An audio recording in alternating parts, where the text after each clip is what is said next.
I'm the Chief Creative Officer for Dragon Snacks Games, and we're going to talk a little bit about what in the world success is. I'm going to try my hardest not to curse today, but oh my God, I mean, it's going to be rough, so we're all going to be here. So here's basically what we're going to sort of kind of be talking about today in vague booking terms. We're going to have some introductions, talk about what in the world even success means as a terminology, and then we're going to talk about some random stuff because I am autistic, not ADHD, but sometimes that is the way my brain works, and we're just going to rabbit hole into some random stuff and hope that it is mostly cohesive by the end of the day. So who dis? Who am I? Woo! So that's me. I'm Chief Creative of Dragon Snacks, as I said. I've also founded and co-founded some other studios previously that are now, for the most part, defunct. I still have Artemic Games, which is my consulting firm. I am a systems designer by trade. That means I make the rules and the mathies and the algorithms maths. I'm maths for life. So it's all about living in spreadsheets all day long is what I do. And I originally was actually not going to do games. I was going to be an opera singer. And you know what industry sucks more than games? It's fucking opera. Oh my God, no one gets jobs in opera, and I cannot wait because I hate people. You say I'm a better person than you, that's not true. So I actually also got another degree in applied math, which is how I ended up here. And I was like, yay, maths. Yeah, don't do that. Here's a bunch of stuff I've made and worked on. Like there's the book up there. I also felt it important to put all the canceled shit in the middle, right and dear, close to my heart, because that's the stuff that hurts the most, and you are not a professional until you've had crap close out from underneath you, because oh my God. But yeah, feel free to ask me about any of that stuff later. I'm not really going to talk about pretty much any of that. So cool.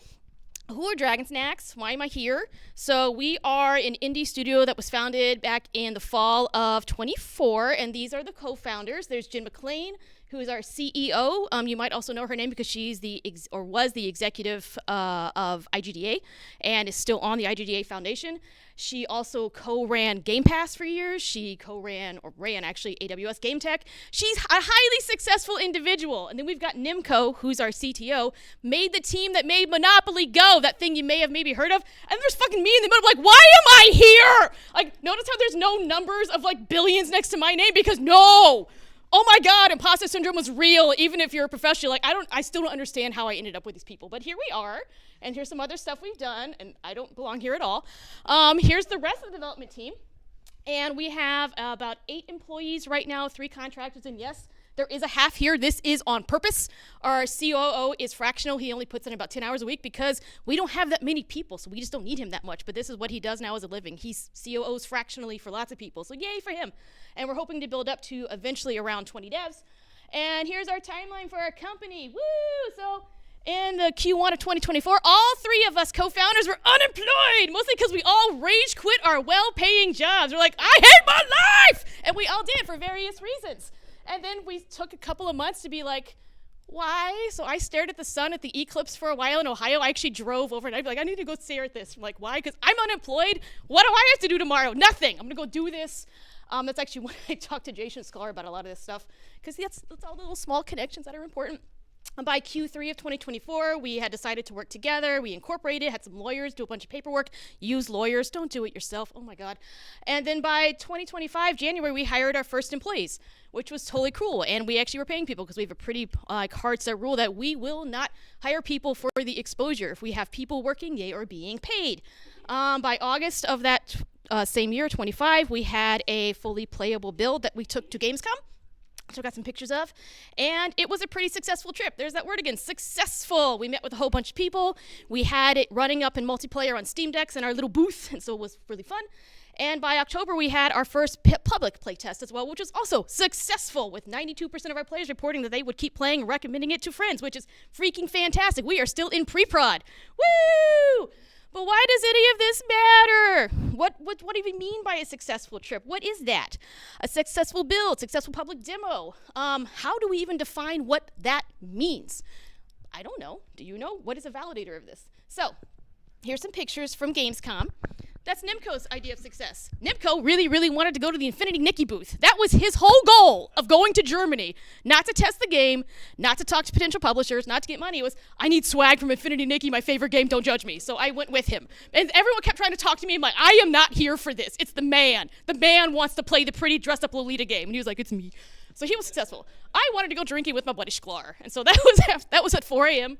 on a bridge in Cologne. Successful trip for me. Good times. This was actually our playtest for our CEO. This was success for her. we were testing out a lot of our core ideas for our 3 core player personas, and one of them is the creator.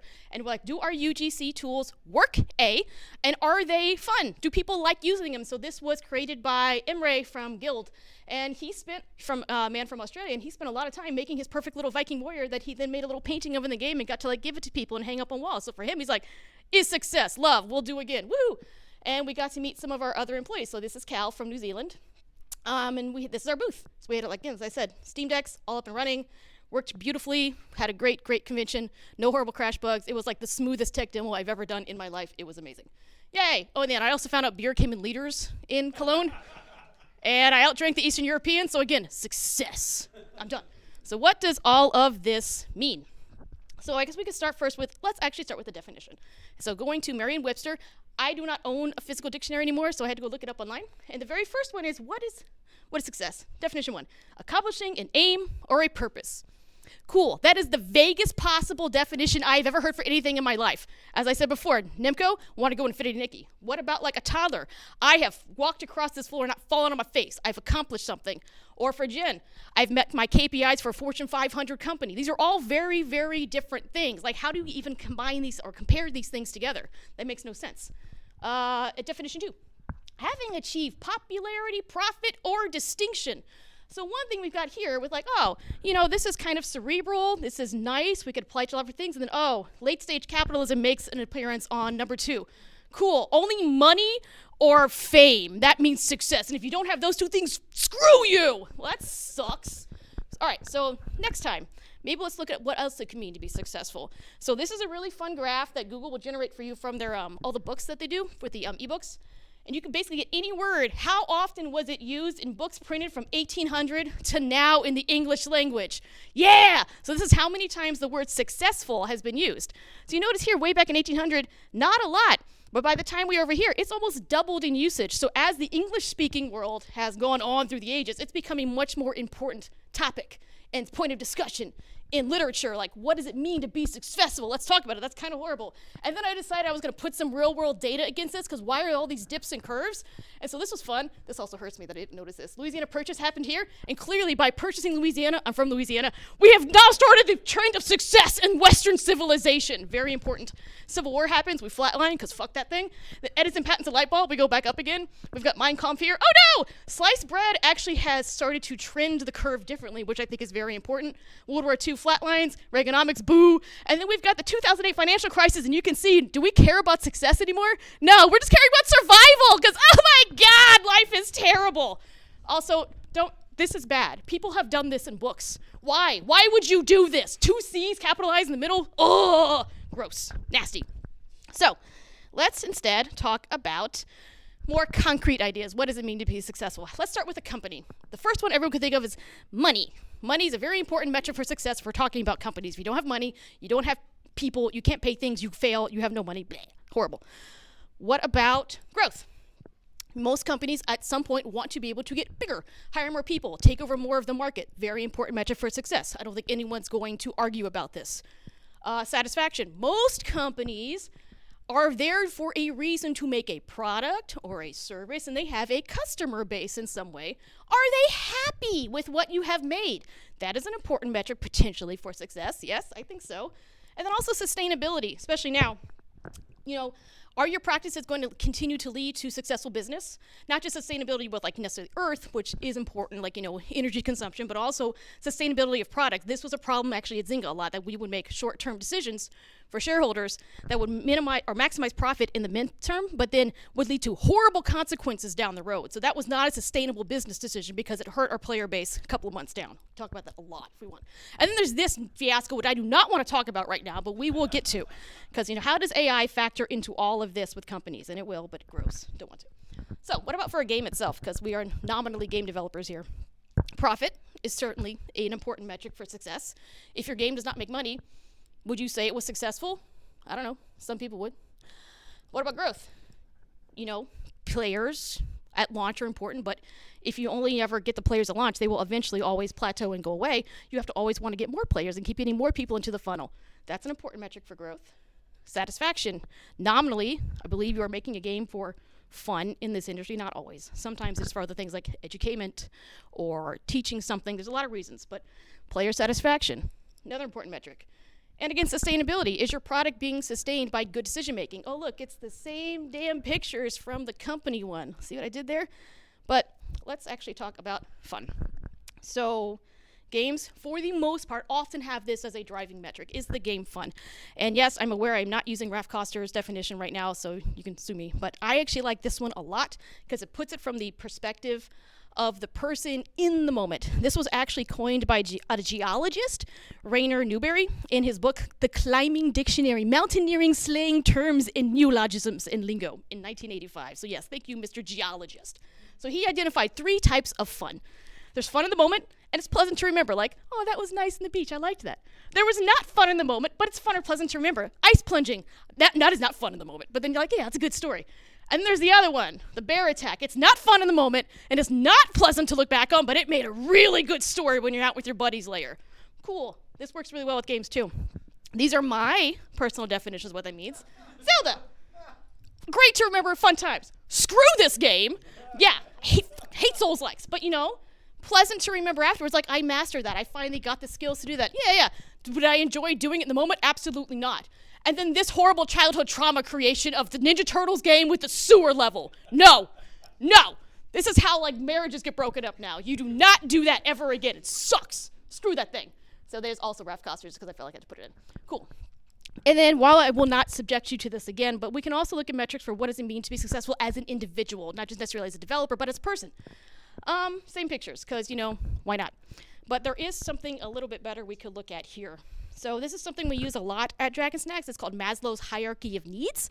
And this was developed by a psychologist, Abraham Maslow, in 1943, in his paper, A Theory of Human Motivation. So basically his idea is that there are 5 kind of ideas of needs, and you have to sort of work up from the base to the top. You don't necessarily need to meet the need 100% to move on to the next one, but you need to meet it enough. And these first 2 ones are key for basic survival, and you have to have these before you can even get to these. So physiological needs are like food, air so you can breathe, shelter, basic stuff. Safety.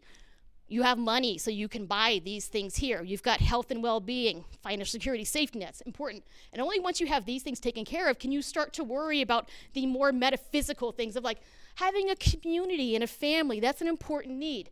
Having self-respect and popularity and being an important part of some community. And then only way up at the top, once these things are kind of there, do you have things like, am I a creative individual? Do I have personal growth? Am I moral? Am I an ethical person? Because if you're not these things, no one cares about that stuff at the top. And so we actually use this a lot. We're trying to think about player motivations and intrinsic player motivations when they're playing games.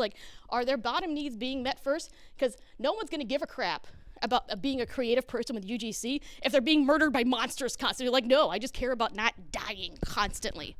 So looking at this, where would success live with these things, using our beautiful definitions from before?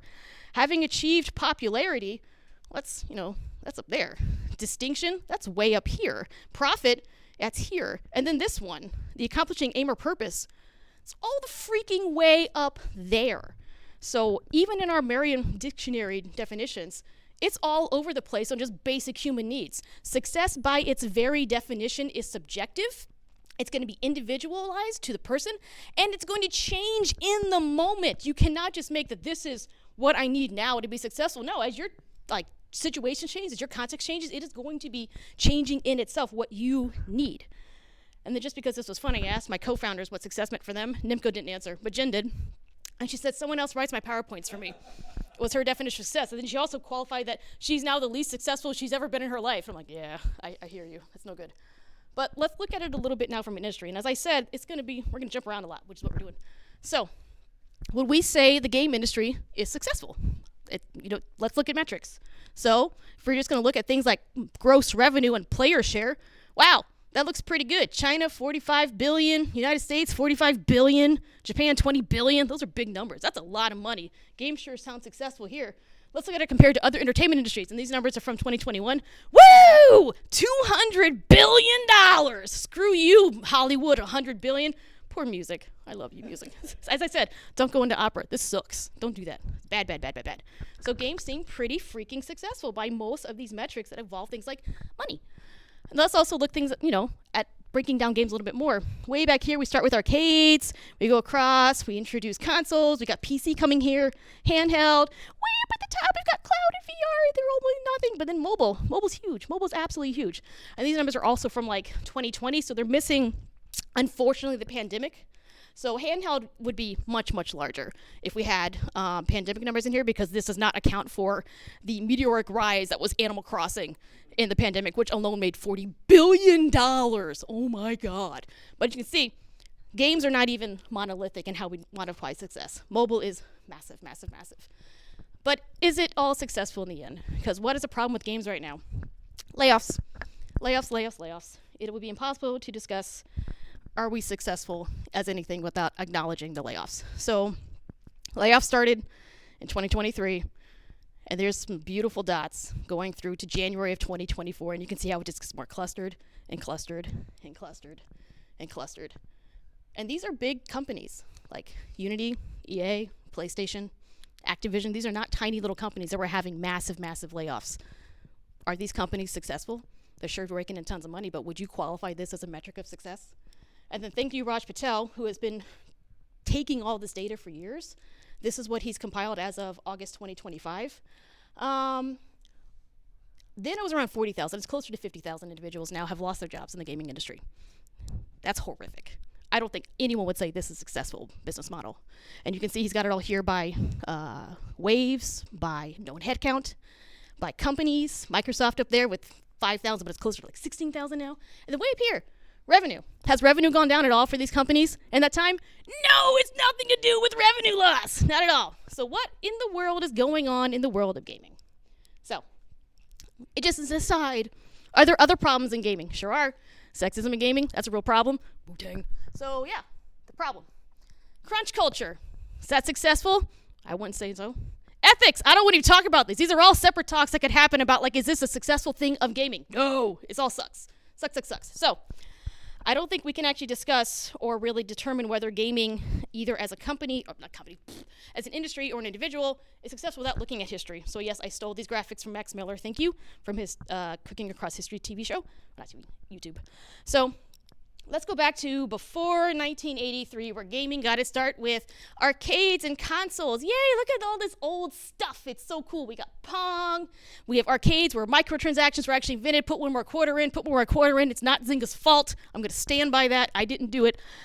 People are buying these things for their home now. This is super cool. But oh my God, there are so many consoles on the market. Like, holy crap. 1982. These are all new consoles coming out. 83. Can you imagine? As a home user, as an end user, as grandma at Christmas being like, oh, I heard little Timmy really wanted that new ET game. She has no idea what to do when she goes to Walmart. Like, how is she supposed to know what console to buy, what game to buy? It's madness from an end user perspective, because everyone wanted to get in on this, which it was one of the defining reasons why the video game industry almost died in 1983. Oh my God, it was so bad. So this is a picture of the Atari landfill, which is real. There is a beautiful documentary about the people who found it, and they uncovered all this stuff, and it's real worth a watch. It's fantastic. But yeah, so basically, everyone says, like, the slop wars now are AI's fault and this is new. It's not new. Here's the original slop fest. It's all right here. So basically, at the time, with all these different consoles and everyone wanting to get into gaming, including companies like Quaker Oats, they even made their own video game. Like, we're talking about everyone was doing this. There was no quality assurance. There was no standardization. People, if you wanted to make a game, you could just make a game, put it up there. And at the time, again, there's no online distribution. The internet's not really a thing people have in their homes. So shelf space is a real major concern. And if you have just crappy games taking up all the shelf space, how are you supposed to actually find something good? You don't. So customer, their perspective of gaming is in the freaking toilet. Atari takes a huge plunge. No one wants this stuff anymore. It's terrible. Everyone's going to, basically saying games are dead as an industry. It's terrible. This is also why we have Rupert Murdoch entering, because, it's terrible. Everything sucks. Everything sucks. But through all of this complete failure and almost like the death of the industry, we now actually have standardization. What we now consider the game industry was pretty much born from this. So Japan came to dominate with the NES/Famicom. And our modern publishing concepts were really born from this, from the idea that there has to be quality control measures in place on third-party developers so that the consumers can have trust in what they are buying. And this was largely enforced by the console makers themselves because of cartridges. Nintendo basically said, if your game sucks and we play it, you can't print that cartridge, we won't sell it. And so, yay, QA. This is great. But what's important to realize is that what we now, or up until now, considered a successful way of doing business, this was not born from doing things correct. This was born of crisis management. The game industry was failing. And then from all these things that we now consider success, it's from failure. It was all built from failure. But this, of course, led to the gaming renaissance of the 90s, which also coincides with like the Disney renaissance of the 90s. And like all great things happened in the 90s. I'm not biased. So 1993, we've Myst and Doom, two very fundamental games on the same year, just months from each other. 90s also saw Final Fantasy VII, Metal Gear, Silent Hill, Dance Dance Revolution, Mortal Kombat, Diablo, Baldur's Gate, Grand Theft Auto, Mario Kart. Everything happened in the 90s. It was so good. Oh my God. And then there was Zynga, and it was bad. And then things happened. Oh my God. And then in 2012, this was post like Facebook. This is when things started going to like Zynga IPO'd, and its value fell by 75%. And boy, did it take a lot of the industry down with it, because everything was kind of tied together, and it was real bad. Investments coming into gaming saw this nonsense. They're like, oh my God, run for the hills. But from this was born also mobile. And mobile came to very swiftly dominate where new investments were being made. 44% of players were now moving to mobile instead of things like console or just standard PC. And by Q3, mobile startups of 2012 accounted for 42% of all new investments coming into the market. That's insane. But again, success born from failure. And what's then to do if you are like a PC house or something? Kickstarter, crowdsourcing saw its moment and was then born again from this crisis management. Well, if I can't get money from investors, where am I going to get money from? Players. So let's actually go to the community itself and be like, will you give me money for the game you want? Why not? This worked well for some, not for others. It's Kurt Schilling. I don't know if you guys remember that. We're going to talk about 38 Studios a little bit. I'm sorry, Jen. Jen was also the CEO of 38 Studios. It worked out great. 300 people lost their job. So Kurt Schilling was a baseball player, and he decided he was going to make an MMO. Only the hardest thing to make in the world. That's fine. But he's going to do it with a new team who's never worked together. Baseball player. It did not work. He invested $50 million of his own money. He took out $75 million in loans from the state of Rhode Island. And they never did release this MMO. The whole thing shut down. As I said, 300 people lost their jobs. But more importantly, what happened from this was that this became a huge poster child for VCs and governments and other non-traditional funding sources, that gaming was dangerous and too risky, and it was a minefield for investment. And so all these other places that had started to put money into gaming all pulled out. So again, what the hell are you supposed to do? And then, of course, we got hit by the pandemic. So good times. Everyone knows what happened here. I don't need to talk about it.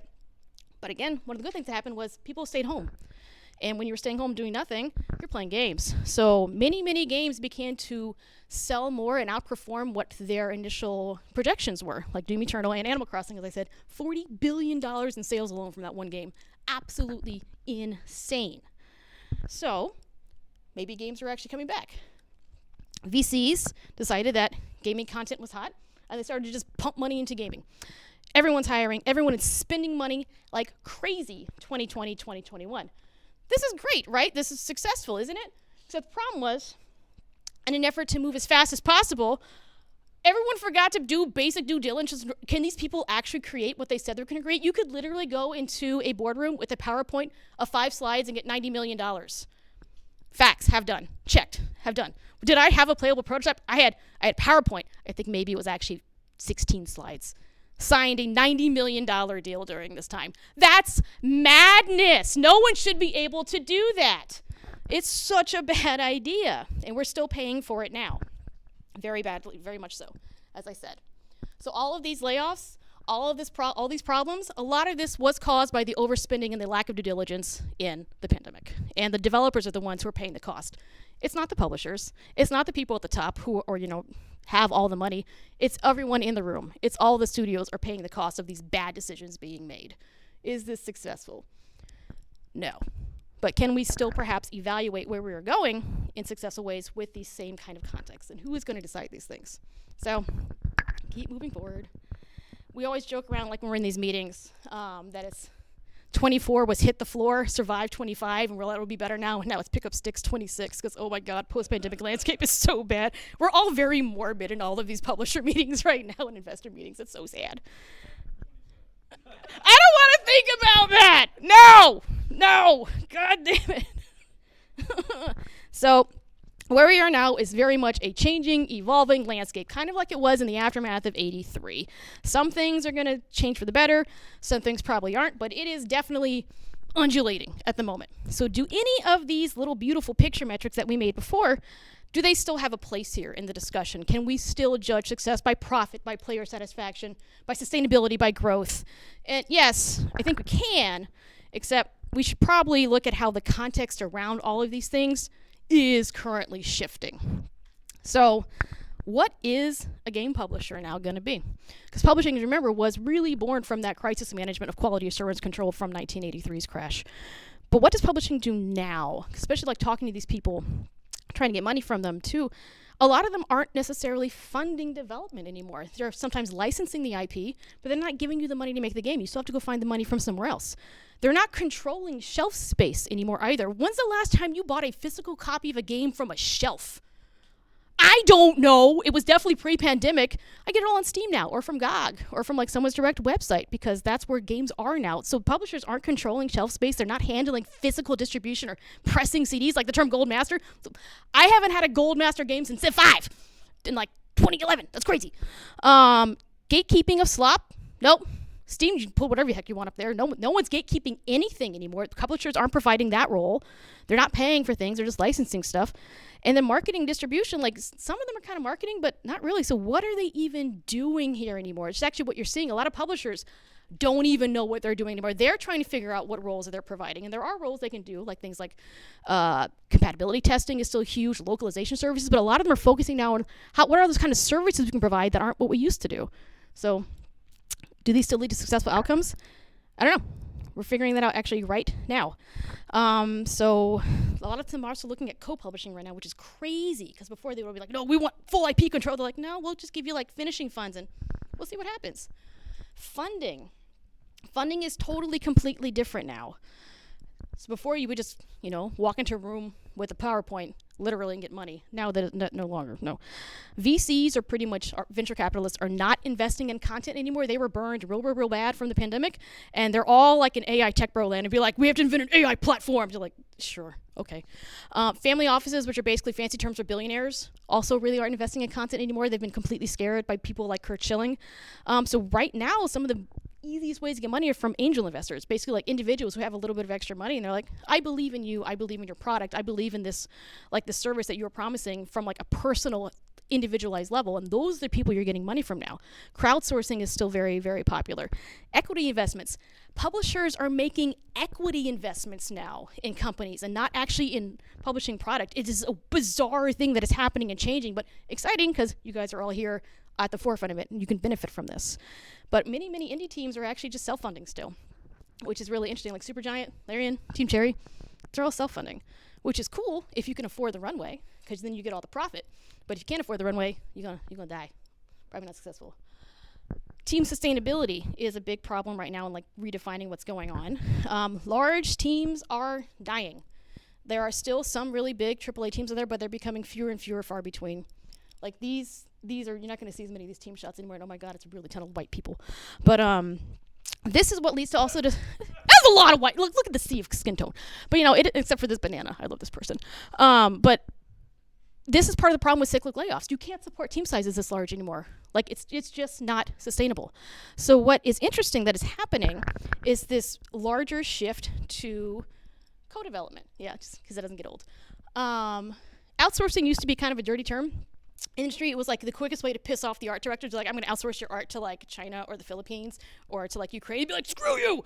Well, now it's like kind of just the facts of life. Hiring teams in North America in particular are expensive. North American developers are heinously expensive compared to the rest of the world. And it's okay. Our business model, actually, Dragon Snacks' core team is North American. All the senior people are people we've worked with before, we have an existing relationship with. But then when we start to expand the team out, we're going to be looking at co-dev and outsourcing, and we are specifically targeting non-North American. We're looking at South America and Europe for the most part, and India to help. Co-development is really cool. It's a little bit different than outsourcing. Outsourcing is kind of more of like you've got just stuff you hand out and you get like kind of whatever team you get, and then with some outsource houses that kind of suck, your you start working with like the A team of like the really awesome like artists or something, and then as the contract goes on, you get switched to the B team and the C team. You're like, this is not the same quality, guys. It sucks. That's why everyone has a really dirty idea of outsourcing. But co-development is really, really cool. And there's a lot of interesting studios like Keywords and UX is Fine and Pipeworks and all these people. And basically, the way they work is they support multiple fully functional game teams. They've got designers, engineers, artists, QA, production, everybody. And then when you say, I need 20 more developers with this spread of expertise, these are good people. They say, cool, we can do that. And they are a fully functional team that then just tumors itself to your team and then is like embedded directly in your team itself. Like people you have just hired, they go to your meetings, they're in your Jiras, they're in your Confluences, and it's like you have just hired out of the 20 people. But what's great is they know it's for an exact contract. They know for a set amount of time. And then when you need to ramp those people down, you're not laying them off. They're just going to move off to another contract as another fully formed little team. And it's a really interesting business model. It's far more sustainable than having to hire up 300 people and then letting 200 of them go in the next couple of years. And now we can finally get to the horror of how does AI play into the discussion of what is success in the gaming industry now. I said I don't want to talk about it, but we kind of have to, and it sucks. And the basic thing is anyone tells you that they know what AI is going to do in the industry is lying to you and selling you snake oil, because we really do not know.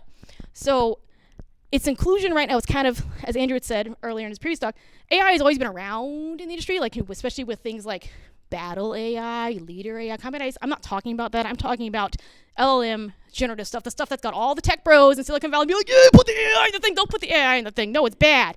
So it's often being forced into things because that's how you get money. If you want to get VC funding right now, you have to put something with an LM on, just tack it on and be like, look, it's got AI. And they're like, okay, here's some money. But we're not doing that because that sucks. But what does that mean for artists and writers and creatives long term? I personally think it's BS because it is a backwards-facing technology. It is derivative only of things that happened before. It cannot create the hot garbage. But what will this do also for things like LLMs incorporated at runtime? I've seen games that are actively incorporating LLMs to generate content at runtime. That is madness. How much money is that going to cost you when they decide to actually start charging you per call? Have fun with that. What is it going to do to players' perspective? Like if you have generative stuff that no one actually touched as a human that you're putting out and making them pay for, that sucks. So do we have any idea what this is going to do? No, who knows? So I don't want to talk about it anymore. But what about success when it comes to player satisfaction? Fun. Am I having a good time? So before, we had things like print magazines. These don't exist anymore. We have Metacritic. This still exists. But then you look at these things. Metacritic score, 95 according to critical reviews. User score, 3.4. So even then, was this game successful? I don't know. You tell me. It sure, like people in the reviewers, like at IGN, really liked it, but it seems like players really freaking hated it. Is that a successful title? I don't know. But I will tell you that developer bonuses are paid from this one, so yeah, these people got a bonus, because that's how publishers work. Your game doesn't have at least an 80, you ain't getting bonuses. Screw you. But what does work now, it's just interacting with your community directly. So earlier, before like the power of social media and Discords and all these things, you couldn't really talk to your players that easily. But now, it's shame's on you if you don't. So there are so many different ways to engage directly with those players, and just ask them. Oh my freaking God, just talk to the players directly. Do you like this? Can you play this? What were your thoughts? Involve influencers and streamers early on, but I don't mean just like, here's a key of my game, can you please go play it? That sucks. They don't want that at all. They want to be involved as part of the conversation. So like actually one of the things we're doing is looking to bring on some influencers as advisors to equity holding advisors to our company. Be like, you are part of this for the ride. You're going to be here. You're going to be looking at our game for a couple of hours every month, and we're going to be listening to you and making sure that whatever we are building is going to work for you and your entire fan base and your community. Because if it works for you, it's going to work for all these other communities too. Be a part of this conversation. Early access is not a dirty word if you do it ethically. It's a great way to engage your community early. That's our Discord. So we are technically still in pre-prod. We put our game up on public playtest right now in our Discord. We've got a new one coming in a week and a half. You can sign up for it right now. And we talk to our players daily. Do that stuff. Success is now really driven by direct communication with your players, not from a freaking Metacritic score. So where are we going? And are we there yet? And I guess I also didn't mention that all this pretty art was made by our art director because he's so good. Cool. And I promised, however, that we were talking about recipes in the description of the talk, so we're finally going to get there at the end. So what does it mean to be successful? Can we define this as like a formula? Let's look at this. Avocado toast. I'm Zenio. I've been accused that I can't buy things because I buy too much avocado toast. This is how things work. So here's a recipe for how to make avocado toast. We have exact 100 milliliters of milk. Why? I have no idea. Butter, 110 grams of pumpkin. That sounds disgusting. Sugar, gross. Cinnamon. What the fuck is this making? This probably was written by an AI, actually. So this recipe will make that very specific version of avocado toast. If you like pumpkin and cinnamon in your avocado toast, A, what's wrong with you? But B, you will probably like this. But if you don't, you'll hate that. That's not a recipe for success. What I actually like a lot are these older recipes that come from, these are from cookbooks from the mid-1700s. This is how recipes used to look before basically this lady in Boston decided to start recording exact ingredients. This is prose. This is poetry. Here's a recipe for how to make curry, and this is chicken fricassee. There are no measurements. There are no exact directions. They'll say things like, cook it over stove, and you're like, okay. Cook it until done. What does that mean? I don't know. But what's great about this is there is enough here that you can like, oh, I have to use salt. I have to put meat in it. That's important. Just meat with a capital M. Is it chicken, lamb? I don't know. Who knows? Saucepan, stew pan, who cares? Use a piece of fresh butter. Not moldy butter, but make sure it's fresh butter. How much is a piece? I don't know. But what's really cool about these things is that you have to rely on your own lived experience, and it leaves room for innovation. So there is enough here that you can make a recipe, make some chicken fricassee, make a game, but no one's telling you exactly how to do it, or make your company. No one's telling you if you follow steps A, B, C, D, you will be successful. Like, no, you'll make something. But this will be at least your own chicken fricassee, your own curry in the Indian way. Oh, sauce must be pretty thick. Thanks. Thank you. Good times. So why does any of this matter? So what I love is that right now, despite the industry being on freaking fire, and if anyone tells you it's not, they're lying, it is a blue ocean, though, for innovation. Blue ocean being that things are just open, unlike red ocean where things are dying. That's what basically that is. There is room for change. There's room for redefining what is actually possible and basically finding a niche in a home for whatever it is you want to do. A room to stand out. And so what are we doing at Dragon Snacks? I figure I might as well give some examples. So we talk a lot about this actually in our founders meetings that we have every week. How are we defining success? As I've said, we have 92% of our current players say they want to play again and recommend to friends. I've never had a game this early say that ever. We consider that success. Whether you do or not, that's up to you. I don't care. We've successfully raised over $1 million in angel funding. Like, I think that is unbelievably successful in this climate. Our CEO cries herself to sleep every night because we still haven't got final project funding. So in her eyes, not successful. In mine, I'm like, I can pay my friends still for another couple of months. Yay! Very successful. We have a thriving Discord of over 400 people in it. I cannot believe that at this point. It's unbelievable. And our team has gelled beautifully. We're a fully remote studio. We've never had everyone in the same room physically ever. And I've never seen a team output so much work in so little time. But what more do we need to do? Everything. Because we're supposed to be nominally shipping next year without final project funding. It's good. We'll get there somehow. Are we currently happy with what the game is? Are we currently happy with what we're producing? Yes, mostly. Where can we stand and improve? Everywhere. We talk about that all the time.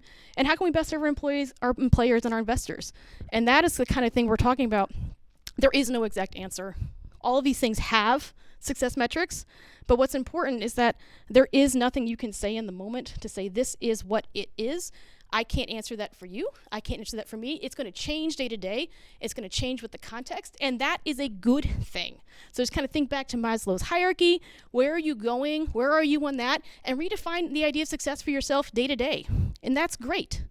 There are no recipes. There are no formulas. No one can point at something and say, if you don't do A, B, C, D, you're unsuccessful. No, it's like, what is your best every day? Your best is going to change from day to day. Success for you is going to change every day. And that's fantastic. So go out there and do something. I'm not going to tell you what to do or how to be successful. You do you.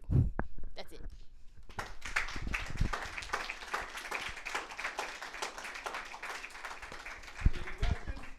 If there's time, I don't know. All right. So first question, with the possible collapse of Discord, It's not. how do you continue to define community success? Discord's not collapsing. Sorry. Even if Discord did, something else would rise from its ashes to take it over. People want to talk. People want to hang out and want a place to discuss. Before Discord, there was Reddit. Reddit's still going. There was Facebook. Facebook still exists for the boomers. It's fine. There's instant. Yeah. Yeah, ICQ, I mean, people are going to find a place to talk. And yes, tools will change, software will change. You go meet your players where they are. Like, I had to get a Twitch account because that's where people are. I had to actually sign up for Instagram. Like, people are following me. I've never posted jack shit on Instagram, but that's where players are, so I had to go make an account to be like, oh, God. But yeah, so go to where your players are. So yes, in the inevitable, the Discord collapses, which it won't anytime soon. Yeah, just go meet them wherever they're hanging out. And also, different genres hang out in different places. So, like, a lot of your players are on Facebook. A lot of our strategy players are on Facebook, so we had to post on Facebook. My player base now, we're targeting Gen A, is not on Facebook, and that's fine. Other questions? How much do you have to change in your process to be successful once you've had a failure? I mean, is it enough to be successful? Can you repeat the question? I mean, physically, can you repeat So what do you have to change in your process to be successful after a failure to be successful, I believe is what you said. Successful. Actually, I think that's a great place for really true postmortems and introspections to happen. So postmortems are kind of the idea where once you've released something, and it could be still like internal, like you've just had like an internal play test, or you've just launched the game, or you've just launched a big DLC or a big update. Look back at the entire thing and don't be prideful. Don't be all like butthurt about like, well, my idea didn't make it. But like, what went right? What went wrong? What can we stand to improve and make action items from it? Like, and all this kind of sucks. No one likes to look back at their failures and be like, man, I could have done that better. But done this at a lot of different companies where sometimes we've done it anonymously, sometimes we do it in a room, sometimes with little groups of people, big groups of people. But always, if you're being truthful with yourself, like, could I have done this better? What did I fail? And it's really looking at where did I fail and why did I fail? And then just making one or two action items like, well, if I maybe tried this next time, that's enough. You don't have to be like, I sucked at A through Z. That's 26 different things. And oh my God, screw me. No, you know what? A and B. I'm going to try to make A and B better next time. And this is how. You want to actually just also have make sure you have that action item like, well, doing this didn't work. Let's try this next time. And then try it again. So that's like, where iteration comes in. It's okay to fail. Failure is like super important to the learning process. That's where everything changes is through failure. But you actually have to have a decision for how you want to change and then test that again. Did our decision for how we wanted to do things better work? Yes or no? Then look at it again through introspection. I don't know if that answered your question or not, but yeah, that's fail and don't be scared of failing and then just look back on what you did. Yeah. Hi, I am actually aspiring board game designer. And I was wondering how you feel that technology and video games sort of coincide with board games, and are these like twin industries? So how do board games, video games coincide? Are they twin industries or are there things where they can kind of get in together, right? Just repeating it here. So I actually, two things. From a designer standpoint, just talking about game design, I actually think they're very, very related. If you can design a good board game, you've got the skills and the chops to make a good video game. You'll see a lot of designers actually flip-flop between the two. Because if you know how to make good mechanics, you know how to make a sticky game, you can do it it's just a medium change at that point. But as far as like the manufacturing of that, they are very, very different. Board games are kind of struggling right now, at least in the United States, for various reasons, one of which is tariffs. It is expensive to make board game components because at some point you have to print physical component, and that often gets done in China or in Vietnam or Taiwan, because it's really, really expensive to manufacture here in the States. There is a really good for-print publisher up in Wisconsin called the Game Crafter, and they're really worth looking into if you're looking to make your own stuff on a more kind of like one-off case. But if you're looking at a mass market thing, you're looking at outsourcing production facilities offshore. Now you've got tariffs to deal with. It's very expensive. You've got freight forwarding to deal with. You've got shipping costs, warehousing costs. All these physical-based needs, video games don't have to deal with anymore because we're all digital distribution. So in that regard, they are very much twin industries, and what affects one does not really affect the other. But if you're talking about from like can I make one and then take my skills to the other, absolutely. One of the best game designers I've ever hired at a previous company, he came from the physical card realm. He used to be the card designer for the Power Rangers TCG. And he was one of my best system designers in 4X strategy games I've ever hired. So yeah, the skills will transfer. Question about sustainability. Work with an indie game development or niche world call. We're kind of like a small group, 40 people. Just curious that we're not using VC. Mm-hmm. Maybe the expectations of venture capitalists now, what you have to make Yeah. repeatedly. Is venture capitalism like the problem? Is there other ways to be able to make sustainability where you're not making huge millions of dollar profit? Is there a better way? Yeah. So are there but more sustainable funding paths than venture capital? So yeah, let me explain. So venture capitals people, they're funds. Venture capitalists are funds. We're not individuals. And the funds will typically have something that they are looking for. Like you can't just walk up to any VC fund and be like, fund my game. They're like, we only fund healthcare. You're like, fair. Okay, not us. And they are always looking for some kind of return over a very short timeline, usually something like a 10x return over like a 5-year period. If you work in games, if you're working in AAA, you ain't making a game in 5 years. That's not happening anymore, much less getting a return on a VC investment, because VCs don't want investment on a product. They're not looking like, oh, go make me this game and then I'll take like royalties from it. That's not what they're looking for. They're looking for a company sell or an IPO, like going public. There is no way in hell you are doing that in 5 years or even in 10 years realistically. So for VCs, no, it's not. It's a model that doesn't work with how they structure their companies, which is really why looking at other things like family offices, if you can find a wealthy billionaire, they are more often willing to be like, oh, this is more like a 15-year return. Okay, angels are very happy to have those long-term return rates because for them it is a much more personal thing where there's something either about you as a founder or you as a company, usually you as the founder, that has resonated with them and they're like, I believe in you and I'm willing to wait the 15 to 20 years. But it's also why crowdsourcing works well too, because crowdsourcers don't care if you're going to sell your company. They just want a good game out of it at the end. So sometimes going to those newer financial models makes more sense.